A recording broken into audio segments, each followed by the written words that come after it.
Beela hamaa Sudaanitti mudateen suuraa daa'ima beelaan dadhabee jiru kan qooroon nyaachuudhaaf hamma lubbuun keessaa bahutti eeggachaa jiru tokko kaasuudhaan beekamtii olaanaa akka addunyaatti gonfatee fi sababuma suura kanaanis seenaa nama umuriin isaa gabaabbate tokko waliin ilaalla na waliin tura.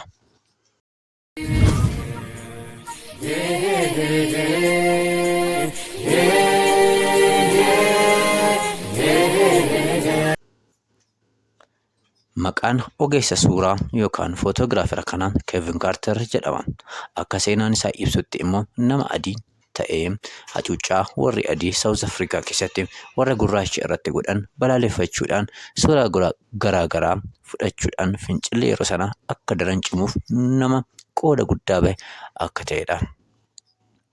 Akkasuma immoo waraana waliiniin yookaan civil war Sudaan keessatti raawwatamaa ture akka gabaasuuf karaa United Nation yookaan dhaabbata mootummoota gamtoomanii carraa argateen footoograafeerri maqaan isaa Kevin Carter jedhamu gara Sudaanitti imala.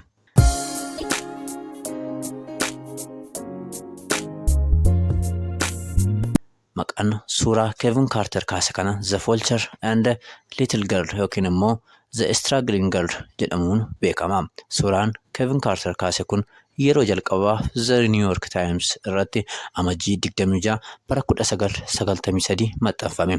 Suuraan kun suuraa mucaa dadhabee beelaan baay'ee miidhamee yommuu ta'u, mucaan kun yeroo sanatti dubara jedhamtee kan gabaasamte yommuu ta'u, boodarra garuu dhiira ta'uun isaa beekameera. Mucaan kunis beela hamaa isa mudaterraa lafa itti damdamachuu danda'u gara gidduu gala nyaataa dhaabbata mootummoota gamtoomanii kan lafa mucaan kun itti kufarraa walakkaa maayilii fagaatu Sudaan Ayood kan yeroo ammaa Sudaan kibbaa keessatti argamu jiru dhaquudhaaf yaalii gochaa akka turedha kan gabaasame. Mucaan kunis dadhabee gara fuulduraatti kufee ture.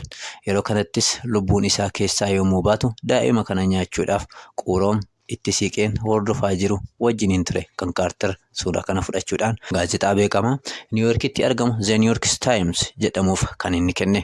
Suuraan kunis bara 1994 badhaasa Pulitzer Prize for Future Photography jedhamu injifate. Kanaanis Carter beekamtii ol aanaa fi maallaqa guddaa argate. Suura sanaanis qarshiin doolaara Ameerikaatiin biiliyoona baay'eetti lakkaa'amutu sassaabamuu danda'e. Akkasumas dhaabbileen gargaarsaa baay'een fuula isaanii akka itti garagalfatan taasisuudhaan lubbuun namoota baay'ee baraaramuu danda'eera. Haa ta'uyyuu malee Carter badhaasa kana erga injifatee ji'a 4 qofa kan inni lubbuun jiraate. Sana booda garuu dhiphina humnaan olii yookaan dipireeshinii keessa seenuudhaan ofumaa lubbuu isaa dabarsee argame. Sababni isaas maal isinitti fakkaata? Behind the subject and he sat there for a while waiting for the vulture to open its wings. Didn't happen. He took a certain number of pictures. He was satisfied he got it.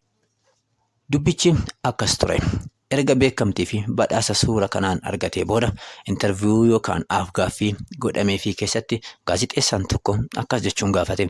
Mucaan kun ergasii akkam ta'e gargaarsa akkamii gootee fi jechuun yommuu gaafatan Carter suura sana kaasuudhaan ariitiidhaan naannoo sanaa adeemuusaa yaadate.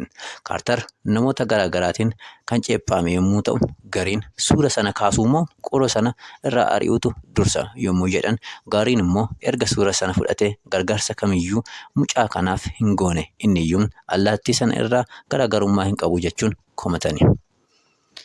Carteris sababa beelaatiin namoonni du'aa jiran tilmaaman fageenya meetira 20 akka jiranii fi gaazexeessitoonni sababa dhukkuba daddarbootiin qaama nama kamiyyuu akka harkaan hin tuqne akka itti himamee ture dubbatus dhageetti hin arganne.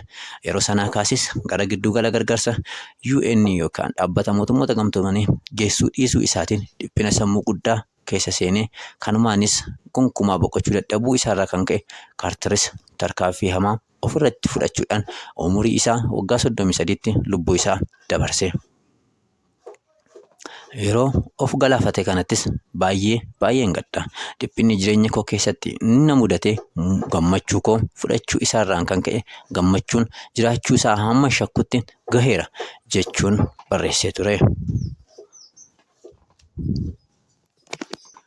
Kun hundumtuu haa ta'u malee yeroo booda abbaan mucaa kanaa gara miidiyaatti ba'uudhaan mucaan kansaa akka ta'ee fi gara giddugala gargaarsa dhaabbata mootummoota gamtoomanii deemee akka turee fi beela yeroo sanaatiin akka hin miidhamne himuudhaan mucaansaa waggootii 14 booda dhibee koleeraatiin akka inni boqote ifoomsee jira.